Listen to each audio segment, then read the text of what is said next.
they've been in this experience before. The genocide for Team Easy. Torture going in, but at what cost right here? Yes!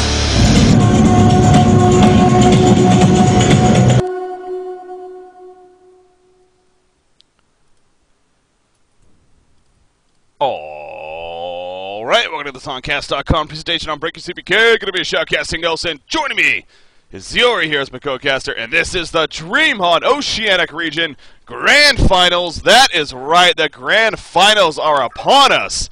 And here we go, Frenetic Array taking on one day here in the Oceanic region.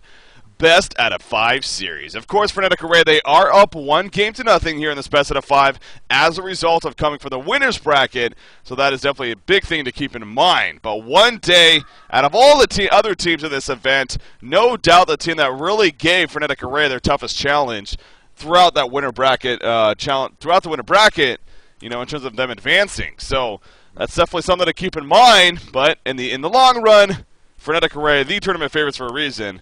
And definitely, no doubt, one day the big-time underdogs. But we'll see. Anything can happen. Would be really exciting to see that. But, of course, as I said, I am joined by Ziori. How you doing, buddy? I'm doing very well. Similar to you, Breaky, I'm very pumped for these finals to finally be here. As you mentioned, Fray is the clear favorite. Their winners bracket finals was an absolute massacre, back-to-back 15-minute concedes to secure their spot here in the grand finals, as you mentioned, up 1 game. So I guess we'll keep calling this game 1, but it's so important to remember that Fray is actually up 1-0 here in this best of 5. If I don't say so myself, I think a great way to handle this winner's bracket, much better than extended series, as you mentioned before, Breaky. This ain't no MLG. No, in a sense, of course. Now, for people that don't know exactly what you're talking about, yeah, this isn't a carryover, basically, of the previous series. In a sense, though, it kind of worked out that way because when they played, it was the best out of 1, and of course, Frenetic Array won. So, you know, technically, they are up 1-0 from that previous series. So, funny. Just so happened to work out that way. But no, you're right. It definitely isn't that way in terms of that for at least the other regions, of course. But. But yeah, so Frenetic Array, they are up 1-0. They haven't actually played that first game yet, though, so again, some people aren't confused about that. It's just simply because they came from the winner's bracket. Obviously, the loser's bracket team deserves a penalty as a result of coming from the loser's bracket, and that's just how double elimination works. So, anyways, here we are in what is technically the first game, though, of the grand final. So Frenetic Array has already started the picking stage, so with that said, let's go ahead and look at the bands and see what we are dealing with. As far as the bands are concerned, we got Tempest, Ophelia, Parasite, Glacius, Torturer, Cthulhu Fawn, Pebbles, and Tundra. So looking at those bands there, again, nothing too crazy. 3 to the 4 Jungle Hero band, once again keeping the force left open. We still got our Jerizaiah option, of course Electrician on the board. So we've been seeing that a lot more lately, by the way. It seems like Jerizaiah has been not banned a lot more lately, as teams just making sure that at least Electrician is on the board to deal against him if it be so. Yeah, I mean, these bans are looking strikingly similar to what we saw yesterday in these matches for the last day of the European tournament. As far as the junglers being banned, as we've noted, Pebbles, Cthulhu Font, Tundra, all very, very straightforward bans. Glacius is the only one that jumps out as sort of interesting, as far as we have seen it from time to time, but that will leave Magmus open. It seems either Glacius or Magmus, one of those supports, can be banned. Demented Shaman also left open here, which, as we've commented on several times, is a bit of a rarity these days. Yep. So still a lot of scary heroes on the board, no doubt. We'll see one day actually go ahead and pick up Magmus and Keeper right away. So they are going to go ahead and capitalize on that one jungle hero on the board. Of course, Legionnaire still here as well, though. Really not a popular pick these days. I was going to go ahead and scoop up that Magnus. Yeah, you know, Bubbles the first pick over there for Fray. Maybe not the first pick for a lot of teams, but Fray, they love running that Bubbles. And I don't know if it's a case of one day also really liking to run the Bubbles. Very likely could be that, but you know, Frenetic Array very confident with their heroes, and just because they perhaps go a little bit out of order than what we're used to seeing, obviously in the Yang, you know, they're very confident with their skill level, as they should be. So not necessarily the craziest thing in the world, but yeah, they do first pick that Bubbles, obviously allowing Magmus and Keeper the Forest to be picking up over there by one day as their first couple of picks, but then they follow it up with Wretched Hag and a Luna. So typical Fray here, going with the very aggressive build here early on. with the lineup that they've got so far with 3 out of the 5 heroes. So looking forward, of course, to seeing how they finish. A point I want to make as well is one day they have used Malakin several times in this tournament, including the first time they did play against Frenetic Array, which he definitely had a solid game. I believe he's played by a piece of Sago there in the bronze spot for Team One Day. So really interested to see if maybe that is something that they look to go back to once again, to see if they can get some more success out of him. Faden and 4, by the way, the follow-up, so there's that combination. Yeah, I mean, that combination definitely been popping up more and more, and for good reason. We've seen it plenty of times with varying degrees of success, but you can see the potential there between those 2 heroes. You mentioned that Malakin pick. Was that the match with the 4 healing supports and the Malakin carry? Was that one day that ran there? I think you brought that up before as well, but no, it wasn't that one. I'm pretty sure that was a different series. No, that wasn't against Fray, though. Gotcha. The games all run together after a while. We have seen Malakin a few times, and that is the one that stands out with the hardcore support and the very hard carry Malakin. But we've definitely seen some love for Malakin throughout this tournament. One positive amongst many that Malakin has gotten some time to shine. As you mentioned, a hero that feels a little bit underrated here in our current metagame, so that's always good to see. We'll see what Fray does with these last 2 picks here. Of course, starting off very aggressive. Hammerstorm would be a nice addition to their lineup, but a lot of magic damage at the moment. WTF right-clicking the War Beast, and he is going to go for it. So a little bit of a curveball coming in there with their last pick, and I have to admit, I am a little bit surprised. Yeah. Love seeing that War Beast at the same toe with Talaba. Going to be playing, of course. He is their jungle guy for the most part. And excuse me. I want to say, I think maybe it was in this event. I know we've seen Fray, specifically with Talaba, actually play Warbeast recently. So, and of course he plays it very well as expected. He's a great micro player. In fact, I got the chance to actually check out a stream the other day for the first time. The Frenetic Array players, they've actually been streaming a lot more. And it's impressive watching. I got a chance to watch him play Ophelia from a first-person point of view, and he really does know how to micro. It's really impressive to watch. So, obviously, Warbeast, a hero that can definitely use that with those minions of his. So, yeah, I'm looking forward to seeing that Warbeast pickup and seeing how it's ran. Hammerstorm, another pickup that we have seen a lot more recently, too, especially in this DreamHoN event. He's been stepping up. So, but, yeah, I mean, when it comes down to Fray's lineup, the lane's going to be powerful. My guess is going to be that Aluna Hammerstorm lane. And with that said, one of those 2 going to be going for the focus farm, of course. And so either way, we're going to have a hero that we don't usually get to see in that carry role. Perhaps being played more as a beefed-up hero, which is always exciting to see. And then Valkyrie, by the way, the final pick over there for one day. Yeah. I am really hoping it's going to be Hammerstorm that will be the recipient of most of this farm, because I was just thinking that myself. And you can really see it either way. Both those heroes play the support role very well, play that kind of roaming ganker pretty well, and both kind of play that semi-carry role pretty well as far as picking up that early farm and actually having some effective damage output. We've seen a carry Hammerstorm, and we've seen a couple of carry Alunas in this event. So kind of depends on how Fray wants to run this. Let's see. The hatchet is going to be on Hammerstorm, so it looks like, alas, he shall be the one to pick up those last hits. Quite exciting indeed. So this should be an interesting game. A couple interesting picks here. I still have my eyes fixed on this War Beast.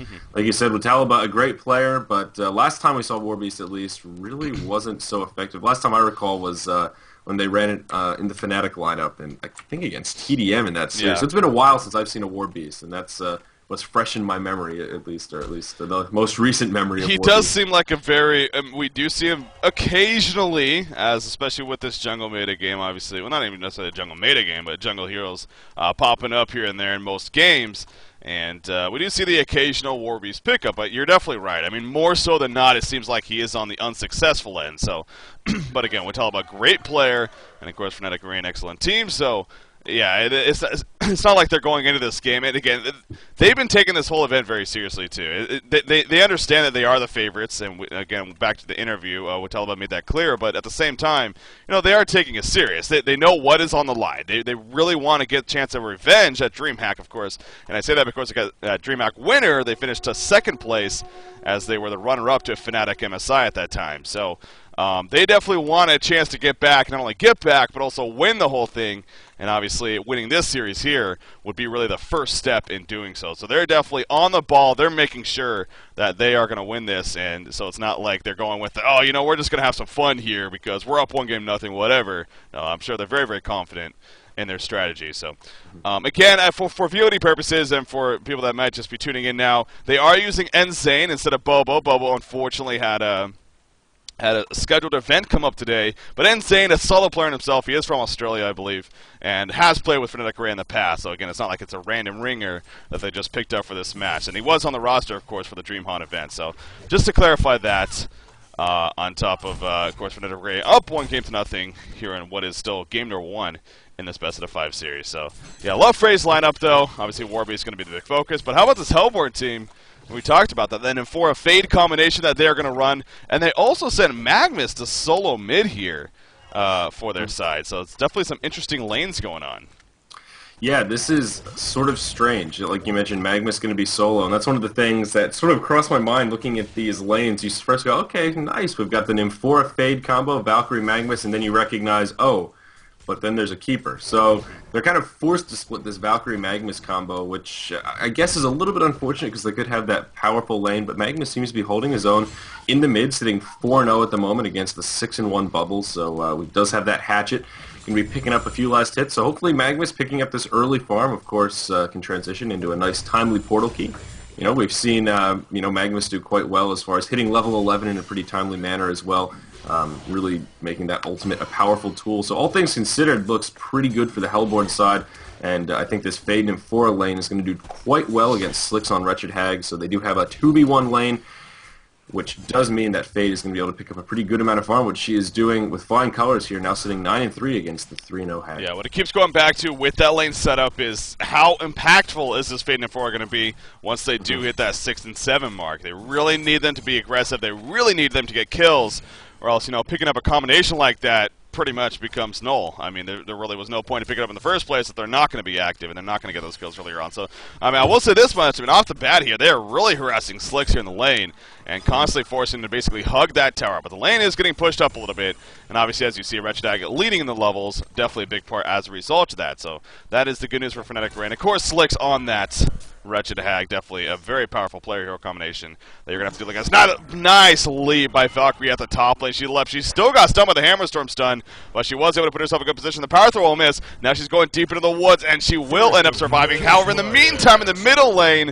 of course, Magnus will get taken out by Bubbles, and I happened to miss it because I was watching the top action. But yeah, Bloodlust kill coming out in the middle lane here as WTF able to drop Magnus.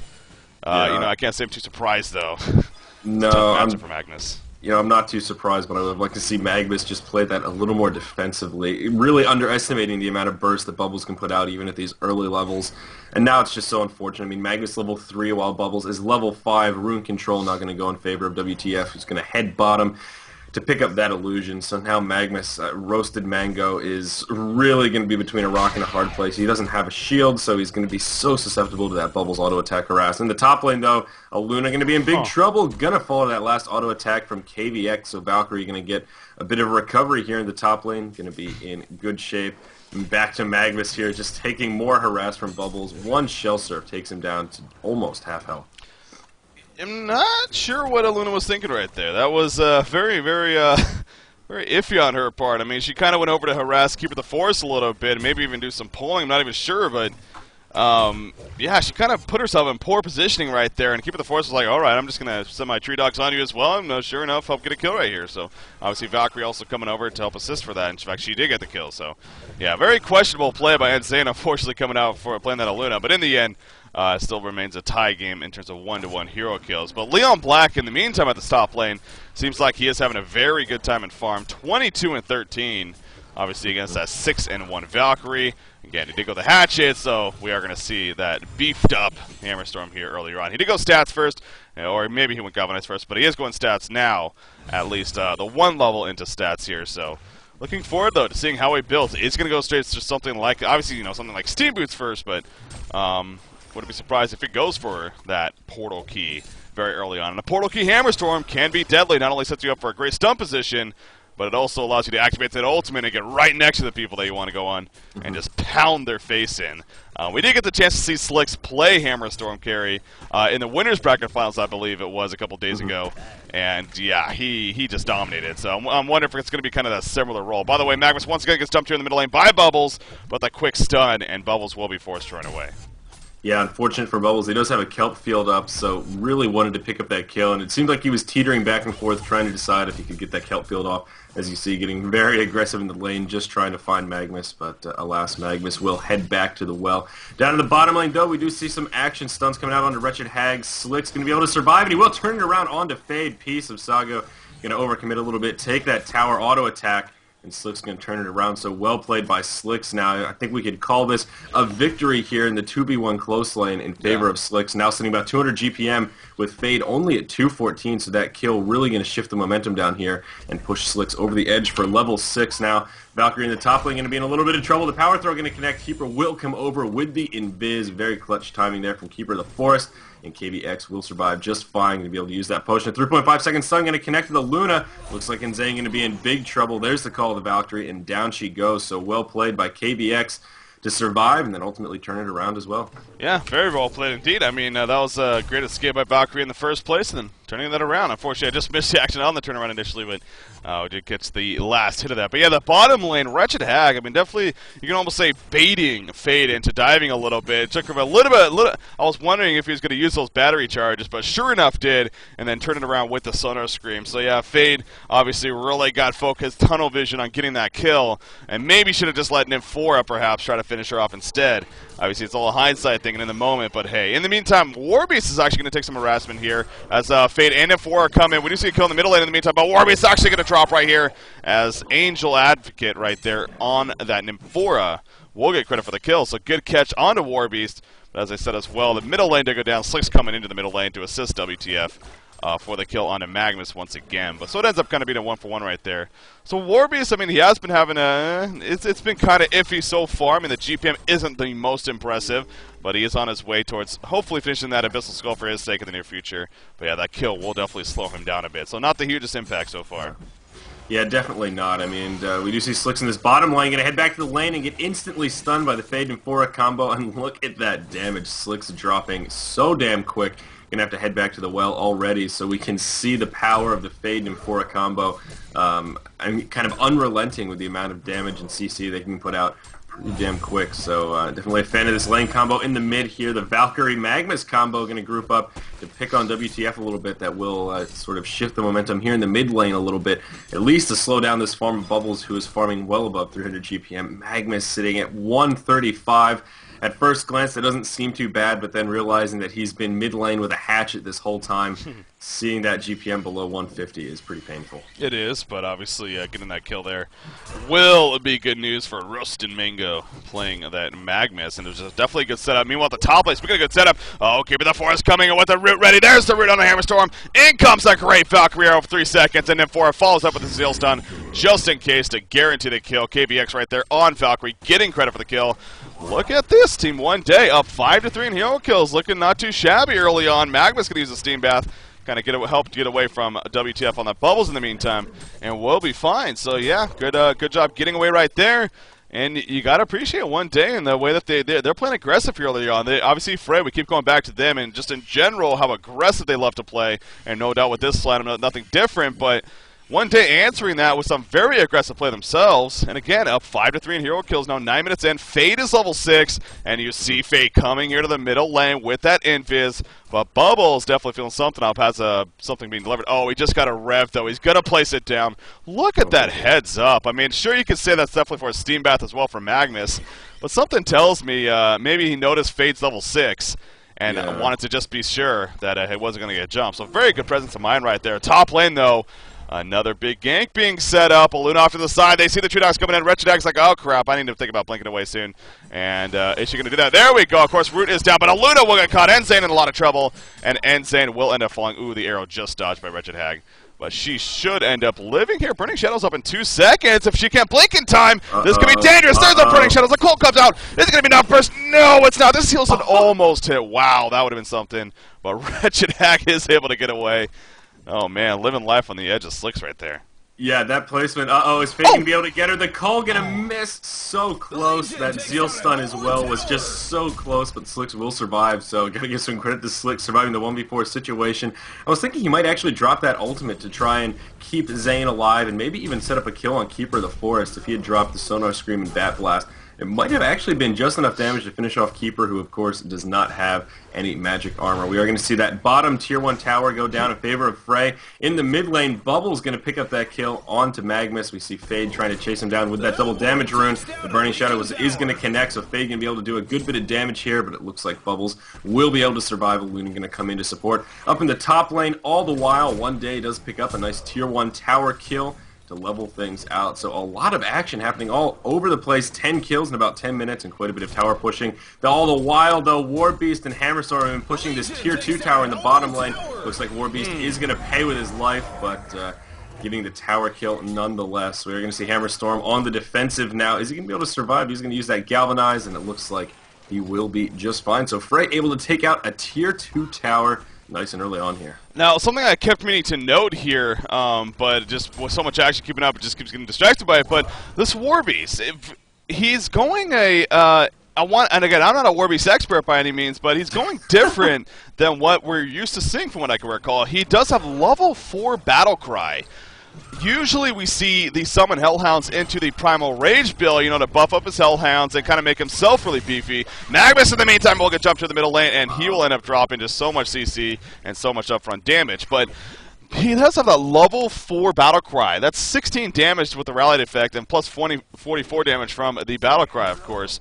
Obviously, the Rallied for the allied player control units, and the Battle Cry for himself and all allied heroes. But anyways, I wonder if the big reason for that is, Fade in the middle lane standing next to that Rev, as we saw placed earlier from Bubbles. Will get taken out. But I wonder if that's a big case of having the Hammerstorm on the team, and I wonder if they're trying to really synergize the two.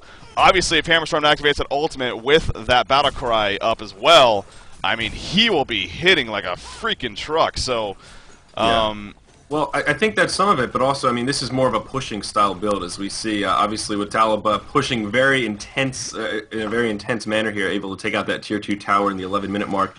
I mean, that's a pushing build. Buffing up your little Hellhounds as well as other heroes to put pressure on towers. So, I mean, looking at that Abyssal Skull, I would guess that we'll probably see a puzzle box come out before too long and see Talaba just go all-out push mode. Yeah, very, very true. Abyssal Skull usually the item of choice no matter what, but you're right. I think that puzzle box follow-up and with that Battle Cry being maxed out, that is a statement that he's making that I'm not going to sit here trying to farm in the jungle and, maybe get beefed up and then try to maybe become more of a carry. We're going to make some pushes to happen early on. Slex will get taken on the top lane, though, as Fade and Amphora once again coming in, and that's what we talked about. Fade and Amphora, how big of an impact are they going to have? Are they going to be this game? Because they need to have a big one to make the picks really worthwhile. And honestly, so far, they've actually been doing pretty well. And Amphora once again using her port to set up another kill. In the middle lane, though, Magnus continuing to have a lot of trouble as Bubbles and Hammerstorm clash on the top of him. And now they're also going to take out the tower. So Frenetic Array, by all means, still a pretty solid advantage in that sense. 4,700 gold lead, despite losing 8 to 7 in hero kills right now. Obviously, a big part of that because of the 3 tower kills to none that they currently have. Yeah, exactly right. I mean, you make a good point that Amphora and Fade have been pretty effective, but Bubbles has just been doing so well against Fade, or Magnus. You see in the mid. Speaking of Bubbles, he is going to be in some trouble here. He is going to shell surf. He might actually be able to survive this. Bubbles going to be able to make the great escape here. Fade dangerously low. The ulti from Keeper of the Forest going to come out. Fade is going to be able to survive, and they do turn it around onto Zane. Hammerstorm is going to fall. He is not going to be able to survive that. But Bubbles does, so WTF here, I guess at least a bit thankful, but it seems Magnus is sort of the weak link on this Hellborn side. He's just getting picked on so much in the mid, and a lot of it not really his own fault. He's been playing reasonably well. He's just been under constant pressure, and of course, Bubbles is just hard to deal with from the Magnus perspective. So it's kind of unfortunate that they didn't have enough options to really rotate him around. I mean, he didn't really have too many other places to go. We do see some engagement here on the War Beast at this tower, but Magnus gets turned around on. Of course, with Oliva using that, or with Talaba, pardon me, using that ultimate, we'll be able to turn it around. Keeper of the Forest is going to be able to use Nature's Veil and should be able to survive this onslaught fairly easily. Zane going to throw the power throw, but not going to connect with Keeper. So they do actually hold this tower, so a nice repel from those Keeper of the Forest minions. Ooh, he is currently dusted, though. I don't even think he notices Oh, they're not going to see him, though. Very lucky. Keep the force right there as he is able to get away. And now he will sneak on out of there. But yeah, this Valkyrie, KVX, has actually been playing very, very well this game. Not only when it comes to farm, but obviously being 5-0-2. He's had a great start, and he does go the level 1 shield breaker. So going very aggressive.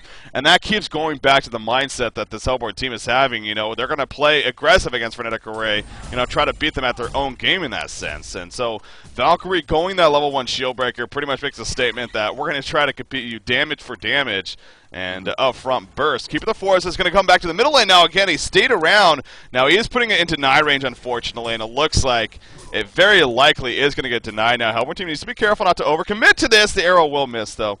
And, yeah, it will definitely be denied now by Frenetic Array. So finally, well, that's the second tower to fall, but this one obviously being denied. The top tower, though, they did get killed, obviously, a lot earlier. So ooh, Bubble's going to jump Fade in the meantime. He's not going to use Cutfoot. Unfortunately, it's still on cooldown. It was kind of an intriguing play from support on Team Day 1 there. Like you said, is sort of putting that pressure on the tower as soon as it got into deny range. I mean, he even pulled the animated trees off the tower. In that kind of a situation, if you're going to do that, you sort of need to commit to the tower and at least run in for that auto attack and then try to Nature's Veil out. I mean, probably reading that there were going to be the wards of Rev on the ground as there were, but sort of just an interesting decision making. If you don't have the intention of actually killing the tower, you really don't want to put it in deny range if you don't have to. We see up in the top, Hammerstorm getting very aggressive onto KVH here. Or not KVH, KVX, is that right? KVX, yeah. Jesus. But Hammerstorm, I mean, talk about farm. He is pretty damn close to 400 GPM. He's got that portal key with another 800 in the bank. And he also has a Ring of Sorcery. So one of the problems with Hammerstorm, as we've noted a few times, very mana inefficient early on. And now we see with that Ring of Sorcery, he's just going to be able to spam that portal key and stun, which makes him even more of a deadly weapon. Yeah, so, yeah. I mean, Hammerstorm is off to a hell of a start, and Leon Black here going to have plenty of carry power. We see in the mid, Slick's getting taken out again. Just too much disable for him to deal with. It seems this Nymphora Fade combo, maybe a little bit of a counter to Wretched Hag. We see at the top as well, Magma's going to get dove on. And again, just look at that burst damage. Wow, both teams with these aggressive rosters. I mean, heroes are just dropping like flies all over the map. Yeah, obviously the Legion side is more of a portal key initiation with that Hammerstorm Bubbles. As far as the Hellborn team, it's more that Nymphora, we're just going to completely catch you off guard and sneak on top of you with the Fade especially, and set up as we saw in the Wretched Hag there. Fade initiates with a stun, and a Valkyrie arrow comes out to lock her down and eventually get the kill. So yeah, both teams, though, continue to play aggressive, and obviously one day, I mean, they continue to have the hero kill advantage, and against a team like Frenetic Array, that's a very, very positive sign to have. Valkyrie maybe in a little bit of trouble. She Willy Boy. The Valkyrie presently going to come out, but the minion dog will finish her off. You do see Nymphora going to make her get away. Very good attempt, but yeah, just too much. However, now Fade with the Burning Shadows Cold combination, and Warbeast at ultimate should be deactivating soon, as he is going to keep running away, though, and there it goes, but he was just out of range, and a nice little double damage rune to pick up as well on his way out. So good job, though, by Warbeast, taking advantage, realizing that Valkyrie was going to be low in those Ancients, and able to pick her up as a result. So tying it up at 11 hero goes a piece right there. Pull up the GPM mark. Hammerstorm continues to lead the way at that 400 GPM, at 400 gold per minute. So he's definitely been that impactful farming Hammerstorm / carry that we were kind of hoping to see here, as you see him picking up a Mighty Blade. So very likely to turn into that Shrunken Head. And, you know, with that level 2 ultimate activated, he will just start tearing up this Hellborn team. I do wonder if we could expect to see Mighty Swing in the near future, or if indeed he's just going to finish off with the stats instead of going on that Mighty Swing. It's kind of an intriguing thought as well. I mean, Mighty Swing, not the most popular of abilities, but we will see, you know, at this point where pushing the lane really isn't much of a concern. Or actually, the contrary is true. You do want to push lanes in most cases. You know, Mighty Swing might not be the bad option. Like you said, Shrunken Head on a hero like Hammerstorm really kills two birds with one stone, of course. That use, keeping him alive and outside of crowd controls, but also adds quite a bit of damage, as he is a strength hero, really benefits from all those core items that make a Shrunken Head. So a very straightforward but strong pickup on Hammerstorm, no doubt. Another interesting choice as well, Fade going to move straight into a Codex. So sitting on Codex level 1 now with Ghost Marchers is kind of an interesting choice. I guess it's not too often we see Codex on Fade these days. As odd as that sounds, seems like a little bit of a strange choice here, though, with Wretched Hag, Aluna, and Bubbles all on this Legion side. They've been doing a good job keeping that burst up to shut down Slick, so perhaps furthering their efforts to rain on Slick's parade. I find Codex to be the by far the best choice here, actually, for Fade, to be honest. I mean, it continues the mindset, especially we just need to keep this aggressive play out. We need to continue to have that upfront burst damage. That's been working out for us so far. And again, we talked about that with Valkyrie when she chose to go a level 1 shield breaker, which is, by the way, now level 2. They're really relying on just that upfront burst damage, taking someone out of the team fight right away, and obviously what better item to help do that than a Codex, really. So level 3 Shieldbreaker just finished by Valkyrie, being delivered to her, and a massive push coming here at the bottom lane. In the meantime, though, look at the middle tower, and this is Warbeast for you, going behind the creep wave, going to start beating on the middle tower, and it is going to easily drop. So the Hellborn team needs to start thinking about this, and definitely make a decision right here, because no doubt at least Warbeast will continue moving here, and especially with that battle cry, as we kept going back to, he will be just aggressively pushing the... Look at all the ports coming out here for the Hellborn team. They're going to try to maybe catch them. I don't think it's going to happen, though, as the Legion team retreats a good time, and the portal keys out and everything. They should be fine. Making their way to the top lane, but you need a little bit careful. Valkyrie Prism going to be used right here, so the Legion team, they may get caught out. Oh, Zane, you may be a little bit too far behind. No, he's going to join up his team, but Zane now on that Aluna runs back, and in comes Fade. We're going to get Burning Shadow Sun on a Hammerstorm and Bubbles. Here comes Keeper of the Forest with the roof fall off. Is it going to be enough damage up? And Valkyrie jumps in, putting in the auto attacks, but again, she's very squishy with that Shieldbreaker. They do get the pick on a Hammerstorm, but what a Bat Blast coming out. Hat trick coming out right there for Wretched Act, being played by Slicks. Great Bat Blast on his part. Definitely the tide turner in that fight. And the Hellborn team, both Keeper of the Forest and Magnus, they will easily be forced to retreat. What a Bat Blast by Slicks right there. Yeah, and it was a nice setup from Bubbles. He dropped his full rotation, and that set up enough damage output for Slicks to just come in and pick up a pretty easy hat trick. But well done by Frenetic Array in that fight. They just have the AoE magic damage to make it happen when everyone is clumped up like that. It was a nice initiation by Keeper of the Forest, but they just didn't quite have the follow-up. Magnus is sitting level 11. They really needed that ultimate for that extra damage, and of course, it is still off cooldown. The other thing to note as well, Fade using that Codex on Bubbles in that fight, and WTF actually survived with quite a bit of hit points to spare, so it seemed like sort of just a random target to throw the Codex out on, which is a little bit unfortunate.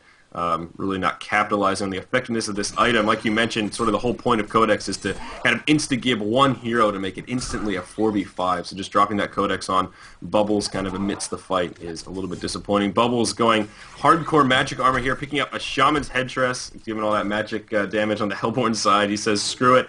I'm trying to survive, and I'm going to pick up a Shaman's Headdress. Not too often we see that, but makes sense here. Slick's also going to follow suit now with the Shrunken Head.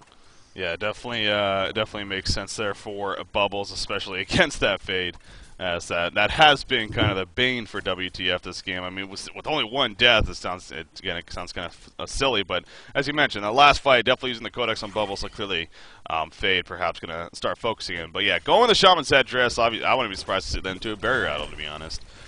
When it's all said and done. But still, you got your Valkyrie dishing out a lot of physical damage, but as we saw in that last fight, she is very, very squishy, especially with those Ghost Munchers on top of that. Fade in the meantime, again in the front lines, but against a smart team, you got to be so careful with that. Keeper of the Force will jump out to the great root. Magnus stunts in, he's going to see about though, but he has to know there's reps there.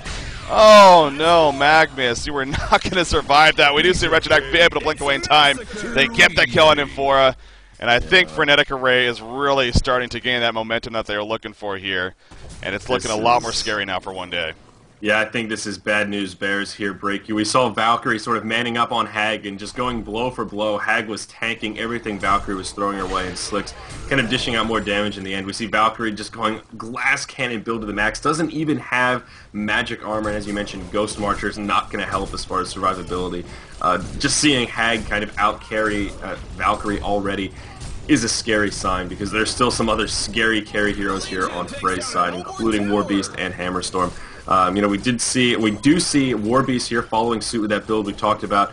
Abyssal Skull followed straight up by the puzzle box, so that pushing power is there. As we see, Tier 3 tower has been taken out. The racks are exposed, and it looks like one day may actually be able to hold this. The racks with only 200 hit points. Bubble's going to go in and chip away at it a bit more, but everyone on the Hellborn team is up, and Frey is going to be forced back.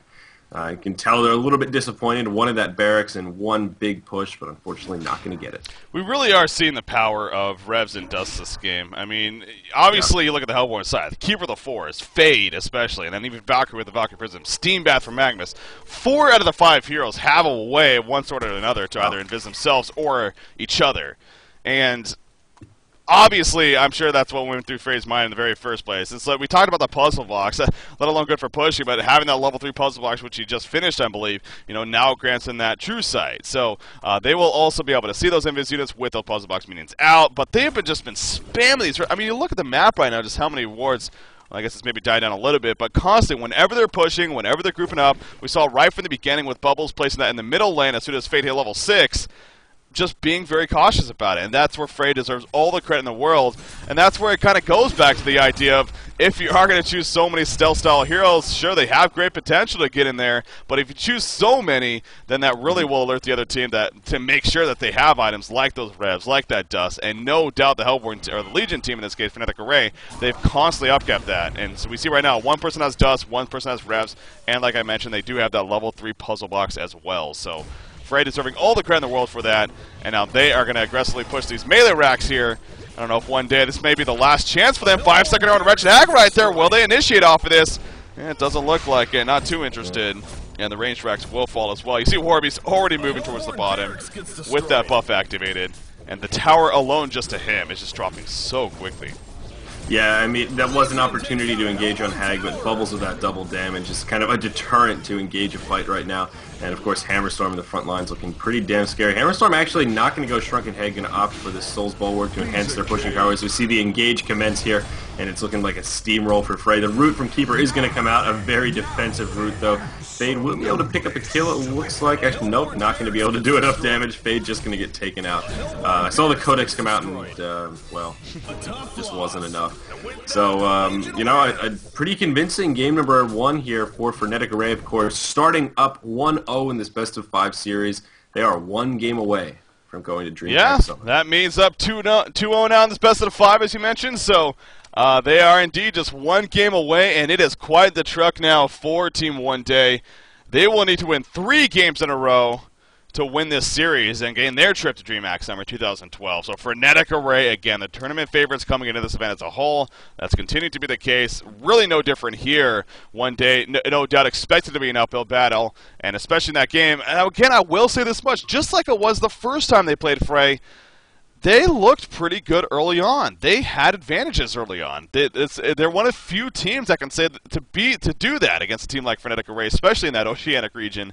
So that's where, definitely credit is deserved by them. But, in the end, you're obviously here to win, and it's winner takes all in these qualifying events. So that's truly what matters. And Fnatic Array, they are now very, very close to being victorious, and I'm sure they can feel it. So they're going to be up 2-0 here.